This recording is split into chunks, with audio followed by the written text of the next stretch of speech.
भाई जो गुरु वचन पे डट गे, कट गे फंद 84 के। ऋग्वेद मंडल 9 सूक्त 1 मंत्र 9 तथा सूक्त 96 मंत्र 17 से 20 में भी ये लिखा हुआ है। ये ऋग्वेद मंडल 9 सूक्त 1 मंत्र 9 ये इसका संस्कृत का मंत्र है और इसके शब्दों का हिंदी अनुवाद है और यहां गुरुदेव ने सरल भाषा में लिख रखा है। पूर्ण परमात्मा यानी कबीर जी अमर पुरुष जब लीला करता हुआ बालक रूप धारण करके स्वयं प्रकट होता है, उस समय कंवारी गाय अपने आप दूध देती है, जिससे उस पूर्ण प्रभु की परवरिश होती है। देखिए फोटोकॉपी ऋग्वेद मंडल नंबर 9 सूक्त 1 मंत्र 9 की, जिसका अनुवाद आर्य समाजियों ने किया है।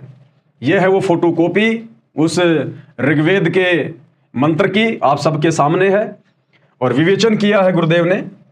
यह फोटोकॉपी ऋग्वेद मंडल 9 सूक्त 1 मंत्र 9 की है।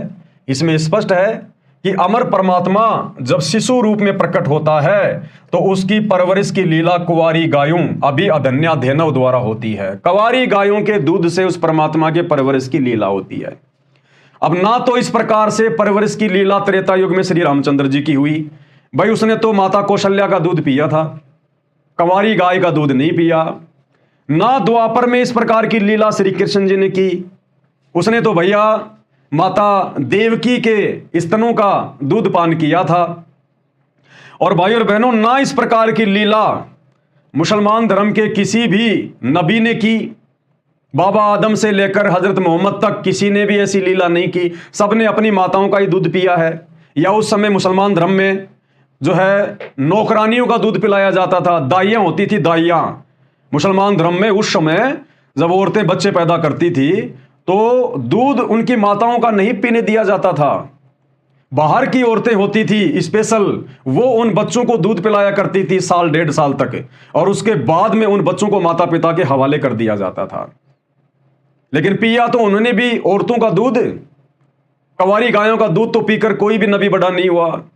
तो इस प्रकार की लीला आपको पूरे विश्व में जितने भी अवतार हुए हैं, नबी पैगंबर हुए हैं, या 33 करोड़ देवी देवताओं में से या ब्रह्मा विष्णु महेश में से आपको किसी की भी जीवन लीला में इस प्रकार का वृत्तांत सुनने या देखने को नहीं मिलेगा कि बचपन में उनकी परवरिश कुंवारी गायों के दूध से हुई हो। क्योंकि कुंवारी गाय वैसे तो दूध देती नहीं, और कुंवारी गाय तो परमात्मा की शक्ति से दूध देती हैं। तो यह परमात्मा ने अपनी लीला, अपनी महिमा पहले ही वेदों में लिखवा दी गई थी अपनी पहचान के लिए, और फिर उस परमात्मा ने प्रत्येक युग में एक एक बार इस प्रकार की लीला भी करके दिखाई, जो आज आप और हमारे लिए एफिडेविट है, ये प्रमाण बन गए, सबूत बन गए। तो हमें भगवान को पहचानने में, अपने परमात्मा को पहचानने में बड़ी आसानी हो गई। तो ये लीला केवल वेदों में कबीर परमेश्वर की लिखी है, उन्हीं के विषय में लिखी है, कुंवारी गायों से परवरिश होने की। अन्य कोई भी देव महादेव इस प्रकार से लीला करके बड़ा नहीं हुआ। अभी अधन्या धेनव द्वारा होती है। यही प्रमाण कबीर सागर के अध्याय ज्ञान सागर में है कि जिस परमेश्वर कबीर जी को नीरू नीमा अपने घर ले गए, तब शिशु रूपधारी परमात्मा ने न अन्न खाया न दूध पिया, क्योंकि परमात्मा ने उदाहरण पेश करना था। फिर स्वामी रामानंद जी के बताने पर एक कुंवारी गाय अर्थात एक बछिया नीरू लाया, उसने तत्काल दूध दिया। उस कुंवारी गाय के दूध से परमेश्वर की परवरिश की लीला हुई थी। कबीर सागर लगभग 600 वर्ष पहले का लिखा हुआ है। यानी गुरुदेव कह रहे हैं कि बच्चों, तुम्हारी नजरों में ये मैंने नहीं लिखा, ये तो 650 साल पहले लिखा हुआ है। तो ये झूठ नहीं हो सकता। परमात्मा ने जो 650 साल पहले लिखवाया था अपनी महिमा के विषय में, और जैसा उन्होंने आकर यहां पर वो लीला को जन्म दिया, कबीर जी की परवरिश किस प्रकार से हुई, और वही जब हमें वेदों में लिखा हुआ मिल जाएगा तो हु इज गॉड, भगवान को पहचानने में कितनी आसानी होगी।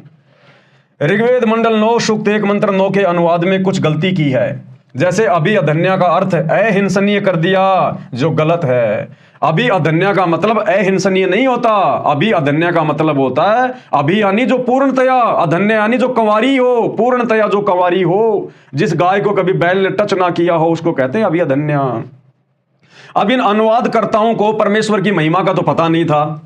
ये केवल संस्कृत को जानते थे, भगवान को निराकार मानते थे। तो इन्होंने फिर अपनी सोच आधार से घुमा फिरा के अभी अधन्या का अर्थ कर दिया अहिंसनीय। जैसे अभी अधन्या का अर्थ अहिंसनीय कर दिया, जो गलत है। हरियाणा प्रांत के जिला रोहतक में गांव धनाना में लेखक का जन्म हुआ, यानी अपने विषय में गुरुदेव भगवान कह रहे हैं अपने आप को छुपाते हुए, जो वर्तमान में जिला सोनीपत में है। इस क्षेत्र में जिस गाय ने गर्भ धारण ना किया हो तो कहते हैं कि यह धनाई नहीं है, यह बिना धनाई है, यह अपभ्रंश शब्द है। एक गाय के लिए अधन्य शब्द है, बहुवचन के लिए अधन्या शब्द है। अधन्या का अर्थ है बिना धनाई गौवें, तथा अभी अधन्या का अर्थ है पूर्ण रूप से बिना धनाई, अर्थात कंवारी गायें, अर्थात बछिया। 1.5-2 साल की जो बछिया होती है वो दूध देती है परमेश्वर की शक्ति से, लंबे लंबे स्तन हो जाते हैं और उसका दूध पीकर परमात्मा फिर बड़ा होने की लीला करता है। और उस कंवारी गाय के स्तनों से जो दूध आता है वो सतलोक से आता है, शतलोक से, इस गंदे लोक का नहीं होता। पारक के अंक की वाणी नंबर 380 में कहा है कि गरीब सेवक होकर उतरे इस पृथ्वी के माही, और जीव उदाहरण जगत गुरु बार बार बलि जाही।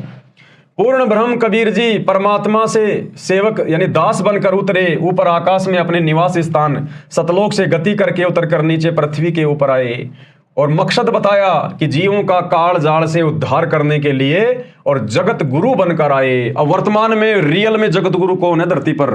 सतगुरु रामपाल जी, जगत गुरु तत्वदर्शी संत रामपाल जी, ये है रियल में जगत गुरु। जगत गुरु वो होता है जिनके पास में संसार का ज्ञान तो होता ही होता है, संसार से बाहर का जिनके पास ज्ञान होता है, जो लेकर आते हैं, जिनके पास शतलोक का ज्ञान होता है, असंख्य ब्रह्मांडों का ज्ञान होता है। जगत गुरु जो पूरे संसार को ज्ञान दे, एक जीव कभी जगत गुरु नहीं हो सकता। एक आम व्यक्ति, मां के गर्भ से जन्म लेकर पैदा हुआ व्यक्ति, साधु संत कभी जगत गुरु नहीं हो सकता। बाकी तो लाखों की संख्या में हिंदुस्तान में गांव गांव में जगत गुरु बैठे, उनकी तो बात ही छोड़ दीजिए आप जी। पता नहीं उनको अपने खुद के जन्म का, और दुनिया को जगत गुरु बनकर वो ज्ञान देने निकल जाते हैं।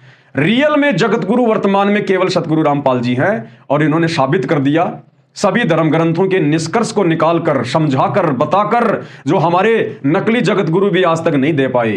तो ये रियल में जगत गुरु है, और जगत गुरु कबीर परमात्मा ही हो सकता है, दूसरा सृष्टि में कोई नहीं हो सकता। मैं संत गरीबदास जी अपने सतगुरु कबीर जी पर बार बार बलिहारी जाऊं। परमेश्वर कबीर जी का लहरतारा तालाब काशी नगर के जंगल में कमल के फूल पर प्रकट होने का वर्णन।